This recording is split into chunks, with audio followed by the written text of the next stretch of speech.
Regarding beat-em-ups, the Streets of Rage series remains one of the most iconic. Cooperative games of this style were synonymous with the arcade, yet by the second entry in the series, Streets of Rage 2 on the humble Sega Mega Drive arguably topped its arcade contemporaries. Even today, with the much newer Streets of Rage 4 released in 2020, the Streets of Rage brand remains one of the most relevant in gaming.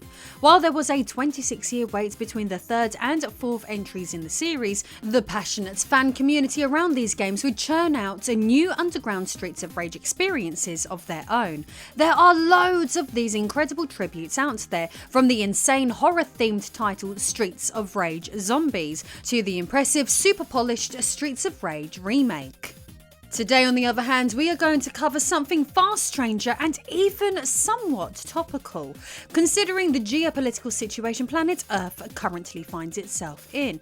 With all this said, it's time to take a trip down yet another weird rabbit hole as we turn our attention to a frankly unbelievable fan-made oddity. This may be the most bizarre Streets of Rage fan project of them all, so let's examine the gritty madness that is this game. Hello everyone, I am Lady Decade and this is Streets of Rage Russia. To understand the existence of Streets of Rage Russia, I first need to draw your attention to something known as Open Beats of Rage, or OpenBOR, a royalty-free sprites-based engine that allows users to create whatever 2D game they wish.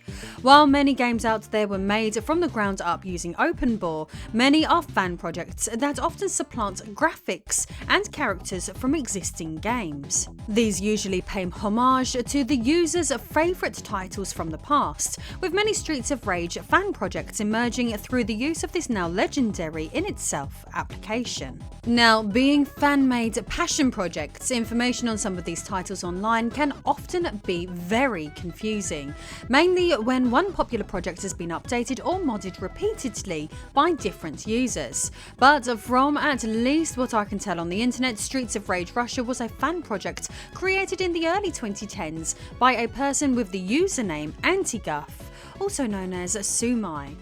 Since then, the original creator has built on the game further, releasing multiple versions with other users remaking the game and attempting to develop and improve on the title further, with there being Streets of Rage Russia remakes out there. But at the crux of it all, one thing all these games have in common is the unique Russian theme, giving the title a different flavour from other Streets of Rage variants created using the OpenBOR format. In Soviet Russia, the games play you! Now, calling these OpenBOR games gritty would be an understatement, as highlighted by a YouTube content creator, BOGGTHE. The creator has a full playthrough up on his channel where he attaches warnings to his video descriptions, informing the viewer that his playthroughs contain nudity, gore and features that many would deem politically incorrect.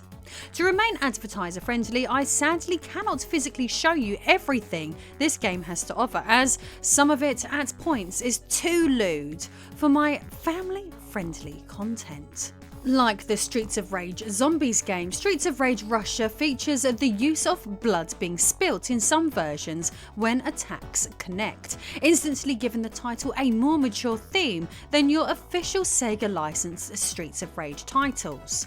Players can choose from a wide range of familiar Streets of Rage characters and fan-made modified ones to play as. The player goes on an adventure to rid Russia of a man known as Vito Janelli, who goes by the code name of Crest. In these games, you play as a Russian or one of the cast members of Streets of Rage, visiting Russia for the first time.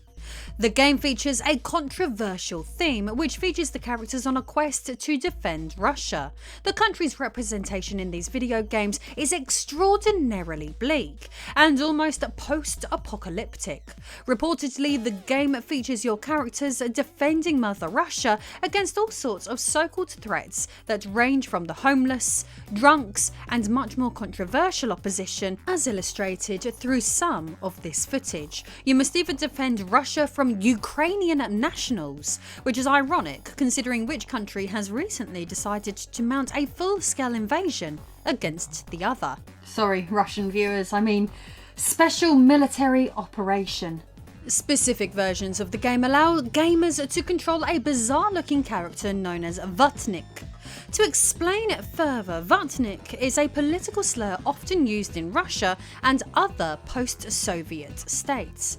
Vutnik was on an internet meme introduced by Anton Chadsky in 2011, which denotes a steadfast jingoistic follower of propaganda from the Russian government.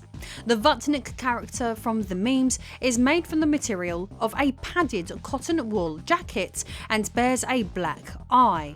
It's used to disparage someone as a blindly patriotic and unintelligent jingoist who pushes the conventional views presented in Russian government media and those of Russian web brigades. Essentially, it pokes fun at people who think Russia today is to be believed about anything. To put it even more simply, the Vutnik represents a particular archetypical Russian who supports the regime out of fear, blind patriotism, hatred of others, or most often, a combination of all of these things. Vutnik must take down Russia's supposed enemies in the game, such as the Ukrainian nationalists, as mentioned earlier. But going deeper down these games' dark rabbit holes as Vutniks, you must defend Russia against homosexuals, sexual deviants from the leather community, and people belonging to certain religious and ethnic groups. The games are politically loaded, whether a parody or not, and were created almost a decade before the Russian president destroyed the country's reputation throughout most of the developed world. This title is insane. The game's dystopian, grimy feel exudes perhaps the most foreboding feeling Streets of Rage title I've ever experienced.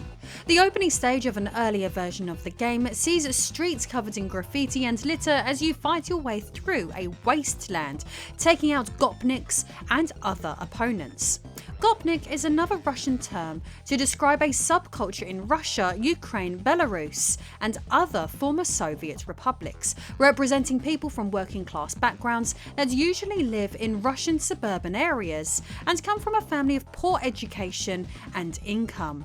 I guess making them the former Soviet versions of what we refer to in my country as chavs. These lot, famous for squatting in Adidas tracksuits, drinking vodka and spitting sunflower seeds all over the street's floor, have progressed as far as even Western meme culture. Players progress into seedy rundown bars, taking on drunks and more gopniks and other stereotypes. As mentioned, all the stages throughout the game are depicted as rundown slums left to rot away. Moving through the game's Soviet architecture can be seen in the backgrounds, for example these uniform grey ugly buildings that represent the horrible brutalist style of architecture that has become so synonymous with the USSR, as well as factories spewing out smoke and pollution into the already grim air. It's not long before players go to battle with other stereotypical enemies, such as these women here, or even half-dressed prostitutes, whom I have to censor out. Progressing, things get even more war-torn, with many buildings in the background being depicted as completely derelict, with half of the structures missing, suggesting militarised attacks. Even the beaches in this game are entirely littered and spoiled with rubbish and debris, displaying that natural beauty has been destroyed in the world of Streets of Rage Russia. The areas and benches are even covered in graffiti with empty alcohol bottles and human vomit on them. The disturbing looking stage even has billboards depicting crude illustrations of particular body parts and political posters displaying who appears to be President Putin. There is no doubt in players' minds about which era this game is supposed to take place. References to Putin's opposition politician Alexei Navalny, a man who has been imprisoned by the regime since. These themes continue as players progress, taking on both police and military personnel along the way. The game even has a classic beat-em-up lift section where gamers descend into the darkness, accompanied by a scrolling graffiti-covered wall, with even more posters of Russia's leaders showing up in the background. No one can say these games aren't a tad different to the usual Streets of Rage.